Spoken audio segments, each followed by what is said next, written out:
जब 13 point roster का सवाल था, पूरे देश में आंदोलन हो रहा था, तो मैंने पटना विश्वविद्यालय में और बिहार में विश्वविद्यालय को बंद कराने के साथ साथ रेल रोकने का काम किया था सबसे पहले।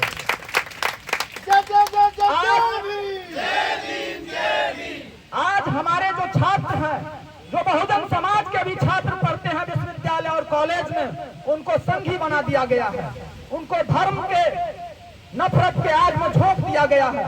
उनको अपने हक अधिकार की चिंता नहीं है, उसको हिंदू मुस्लिम लड़ाई की चिंता है।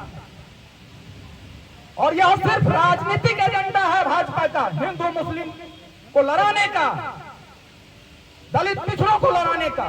अरे भाई, तुम पूरे मेजोरिटी में हो, अगर है तुम्हारे अंदर हिम्मत तो निकाल के देखो मुसलमानों को देश से। तुम तो जो मन हो रहा है वो कर रहे हो। संविधान में जो शब्द हटाना है हटा दे रहे हो, जो जोड़ना है जोड़ दे रहे हो। कब कौन सा बिल लाना है ला दे रहे हो, कब किस चीज को खत्म करना है कर दे रहे हो।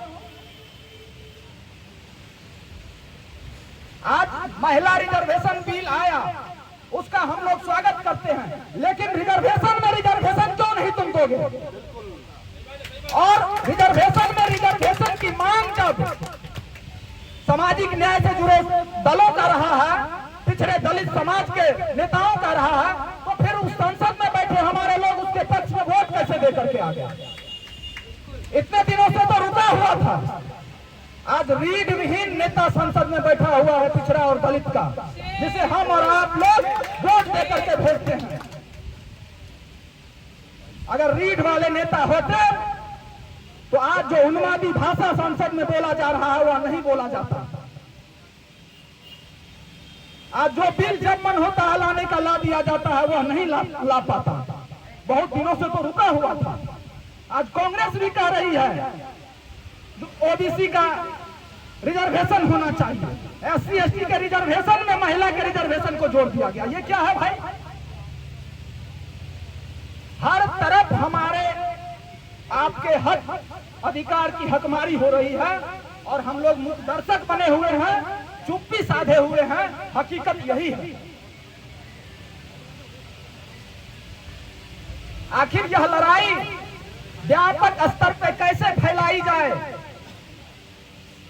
और जब तक छात्र नौजवानों को जाति और पार्टी से ऊपर उठ करके बहुजन एकता की गोलबंदी नहीं कीजिएगा, तब तक हमारे और आपके लोग ऐसे ही विश्वविद्यालय से निकाल फेंके जाएंगे, कॉलेज से निकाल फेंके जाएंगे। सारी कंपनियों को निजी हाथों में ठेका दे करके वहां जो हमारे लोग कुर्सी पे बैठे हुए हैं उसका कुर्सी छीन लिया जाएगा। और हम ऐसे ही धार्मिक अंधभक्ति में पड़े हुए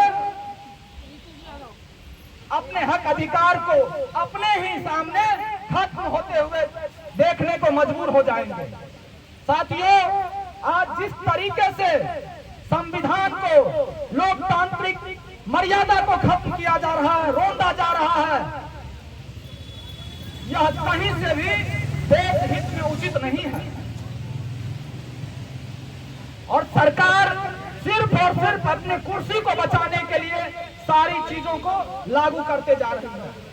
उसका कोई एजेंडा नहीं है जो किसके लिए हमें क्या करना है। उसका सिर्फ एक ही एजेंडा है, हमारी कुर्सी कैसे बची रहनी चाहिए, हमारी कुर्सी कैसे बचेगी। और हमारे जो गैंग के जो लोग हैं उनके हाथों में सारी शक्ति कैसे एकत्रित होगी।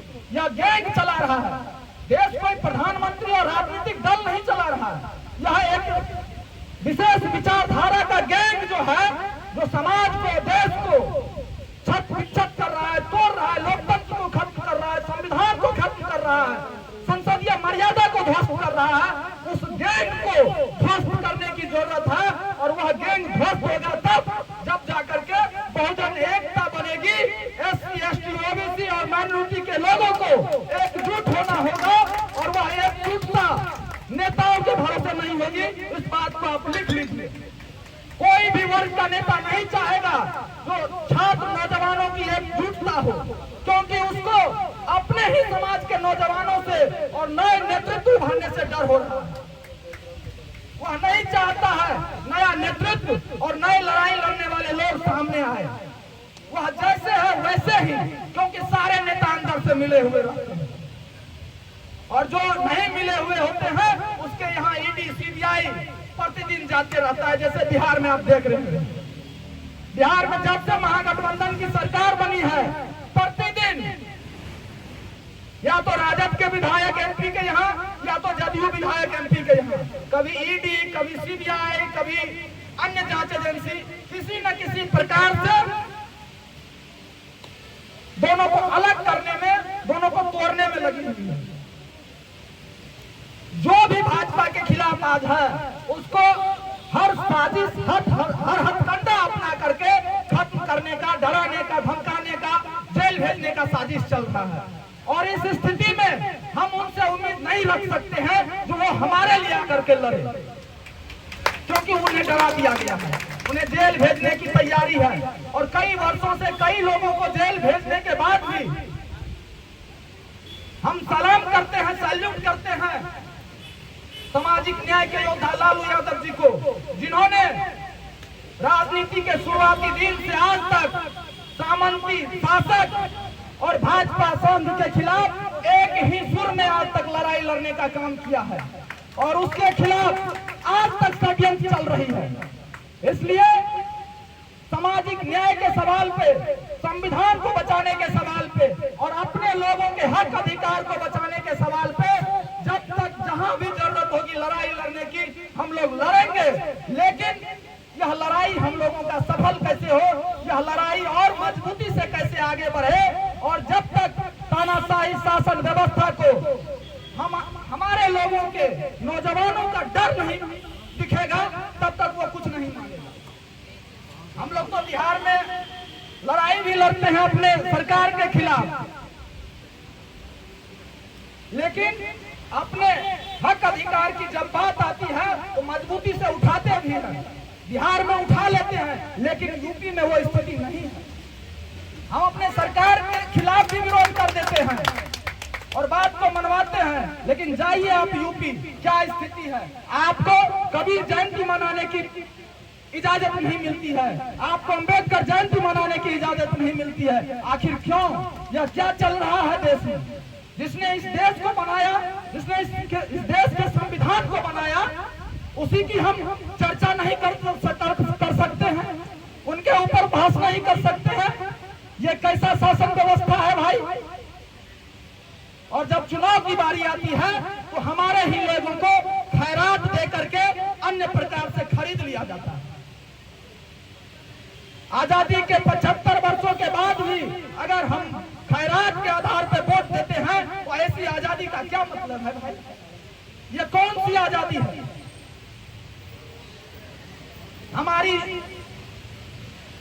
जो तमाम योजनाएं हैं, हमारा जो हक अधिकार है, आज तक हमारे पास सही तरीके से नहीं पहुंचा है। नहीं तो हम खैरात के बदौलत हम और हमारे लोग वोट देने को मजबूर नहीं होंगे। इसलिए इस कार्यक्रम में हमारे साथ दिल्ली विश्वविद्यालय के अन्य साथी भी, छात्र साथी आए हुए हैं और भी बिहार के सभी साथी आए हुए हैं। दिल्ली विश्वविद्यालय के रमन जी हैं, आकाश जी हैं, सत्यम जी हैं, सारे लोग, मनीष जी हैं।